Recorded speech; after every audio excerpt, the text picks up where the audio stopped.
텐데 중요한 자동차 산업 같은 경우에는 5월달이 더 힘들 거다라는 전망이 나오네요. 우리나라 주력 수출 국전이 자동차 부분인데요. 여기가 4월은 굉장히 상황이 좋습니다. 그런데 5월은 4월보다 더 오를 것이다. 이게 이제 업계에서 나오고 있는 설명들인데요. 예.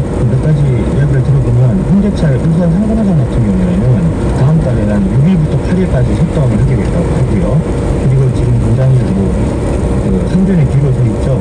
쌍용 자동차 같은 경우에는 팀별로 해서 다음 달에 최대 8일을 쉬는 쪽으로 이제 노사 협의가 이루어지고 있다고 합니다. 예. 그래서 뭐 휴일이나 공휴일이나 일요일까지 포함하면 한 달에 보름 정도 쉬는 건데 이게 많이 쉬려고 하는 이유는 쉬고 싶어서가 아닌 거고 만들어 또 할 곳이 없다는 거죠. 생산량 자체를 줄여버리겠다 이렇게 볼 수 있습니다. 코로나 바이러스 상황에서도 실적 좋아지는 업종들도 좀 있는 것 같던데 그런 쪽은 어떤 것입니까? 이런 한국에서도 깜짝 실적이라 어닝 서프라이즈를 발표하는 기업들이 나타나고 있습니다. 예. 어닝 서프라이즈라는 것은 시장이 예상했던 기대치보다 더 실제 실적이 훨씬 높았던 그런 높은 상황에서 이제 그런 표현들이 있는데요. 예. 어제 LG 화학이 이제 1분기 실적을 발표했었는데 시장에서 좀 많이 놀랐습니다. 뭐냐면 시장 예상치보다 1,000억 원 가까이 많은 영업이익을 냈어요. 2,400억 원인데 2분기에는 실제 2분기에는 또 아까 실적이 좀 더 좋아질 것이다 이런 해석도 나오고 있습니다. 예. 이유가 뭐예요? 어려울 텐데. LG화학 같은 경우는 이제 원유를 정제해서 나온 나프타라는 제품을 이제 재료로 삼아가지고 네. 석유화학 제품을 만드는 회사인데요. 아시겠지만 그 원유값이 지난 2월 하순부터 해서 급격히 떨어지지 않았습니까? 예. 그래서 나프타 가격도 많이 떨어졌어요. 근데 그때 많이 원재료를 이 LG화학에 사줬던 거죠. 네. 그걸 토대로 이제 그 석유화학 제품을 만들다 보니까 이게 원가가 많이 줄어든 겁니다. 그러면 4월, 5월, 6월, 2분기에는 유가가 더 떨어질 평균으로 보면 원료 사는 원료 가격은 더 저렴해질 수 있겠네요. 그렇게 볼 수 있습니다. 그러니까 석유화학 제품 가격도 더 떨어지긴 했는데 네. 그보다 원료 가격이 더 많이 떨어져서 이런 이제 수익성이 대단히 많은 거죠. 이런 기업들이 더 있습니다. 그러니까 지금 코로나19로 이제 그 대형 유통 체인들은 실적이 좋지가 않은데 네. 편의점 업체라고 하죠. 편의점은 많이 매출이 늘었습니다. 그래서 GS 리테일 같은 회사는 전년 동기 대비해서 실적이 영업이익이 3배나 늘었고요. 그리고 SK 하이닉스 같은 경우도 시장 예상치보다 훨씬 높은 영업이익을 내고 있습니다. 왜냐하면 이제 서버용 클라우드라든가 재택근무 뭐 이런 것 때문에 네. 서버용 발전체 수요가 굉장히 늘었습니다. 반도체 수요는 별로 안 죽었고 편의점 드나드는 횟수는 더 늘었고 코로나 바이러스에도 불구하고 하기에 필요한 건 사다 써야 되니까요. 예. 자, 한겨레 신문의 김경락 기자였습니다. 고맙습니다. 그렇습니다. 알아야 될 것들 많이 안내를 해줘. 중립에 딱 맞는 아닌데 경제 달 선생님. 다음 순서는 친절한 경제입니다.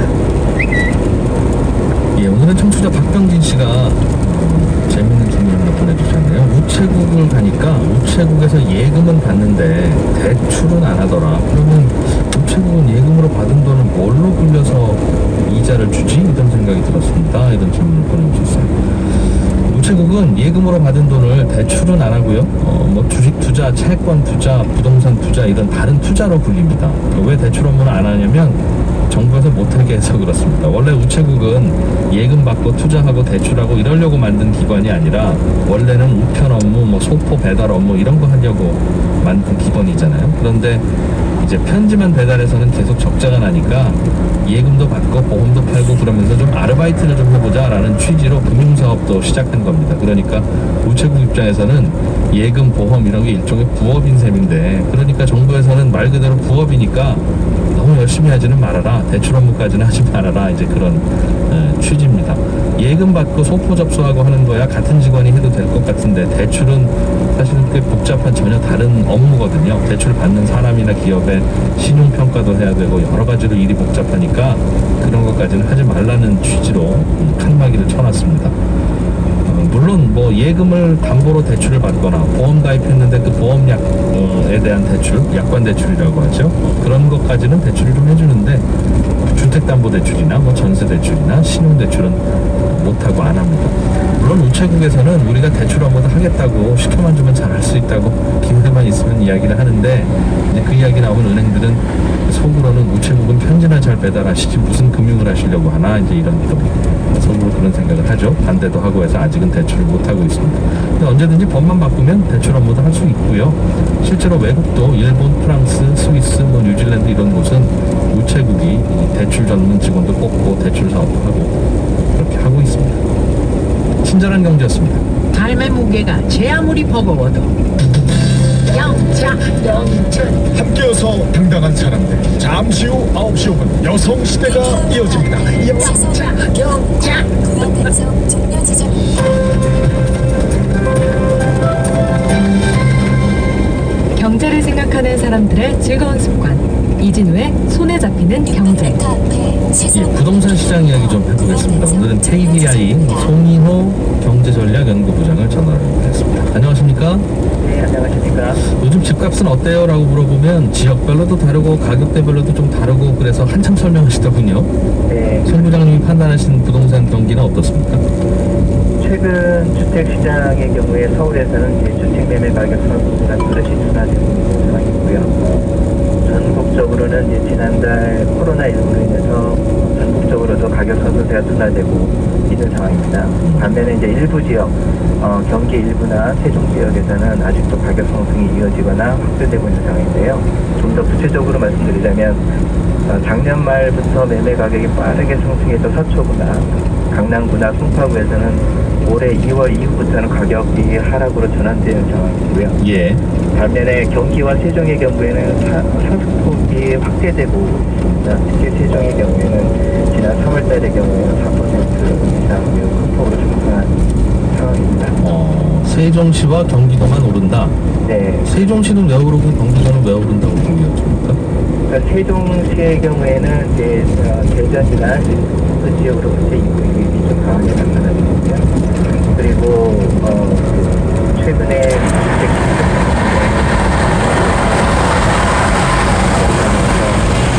경기의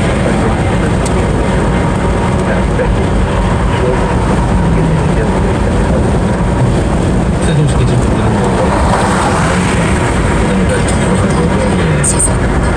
세종시에는 최근에는 아무 분들이 별로 없었나 봐요. 최근에는 왜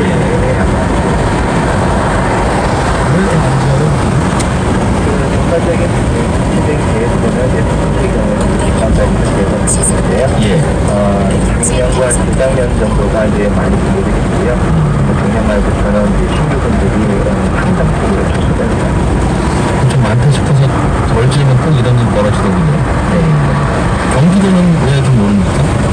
경기 같은 경우에는 아직까지는 이제 과거에 그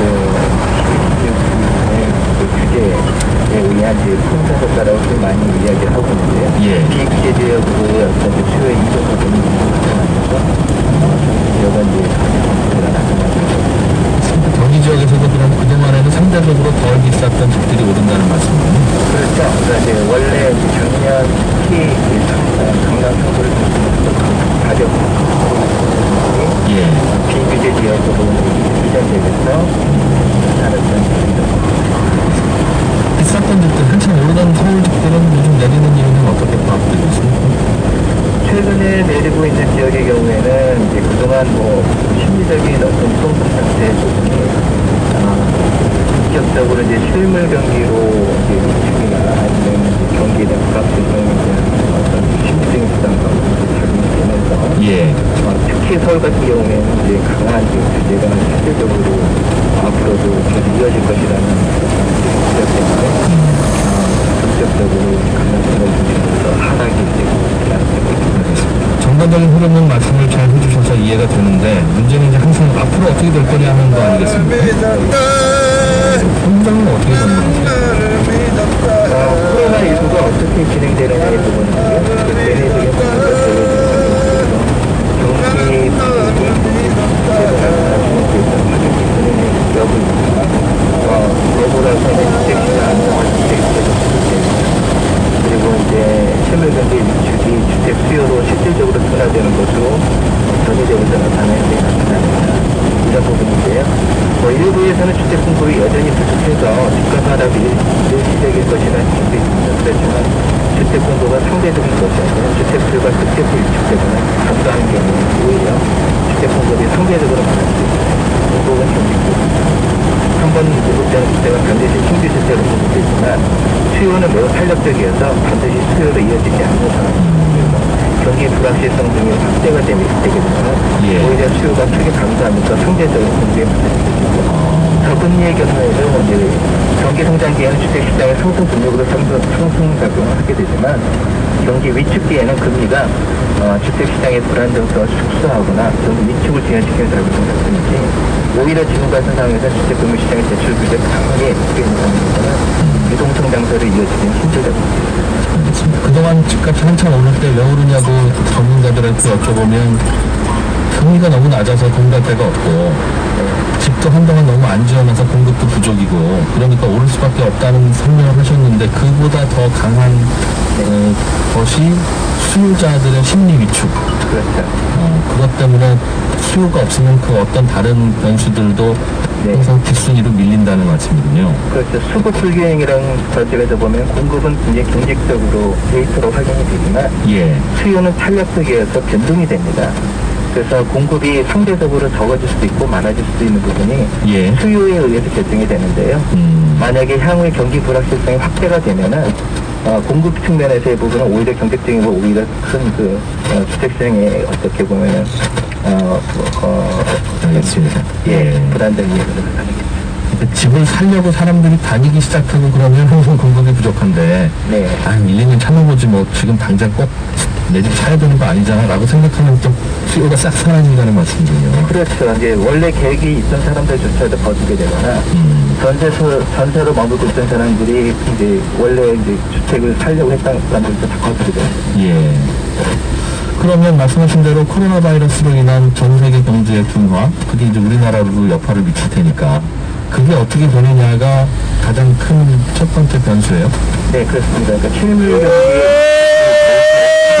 경우에는 예. 경기 부진이 아니라 이제 경기 침체로서 유진되는 이루어지는 경제라고 볼수있는데요. 경기 부진까지 상황에서 주택시장은 유동성 장세가 어떻게 보면 심리적인 요인과 함께 결정 요인이라 할 수가 있습니다.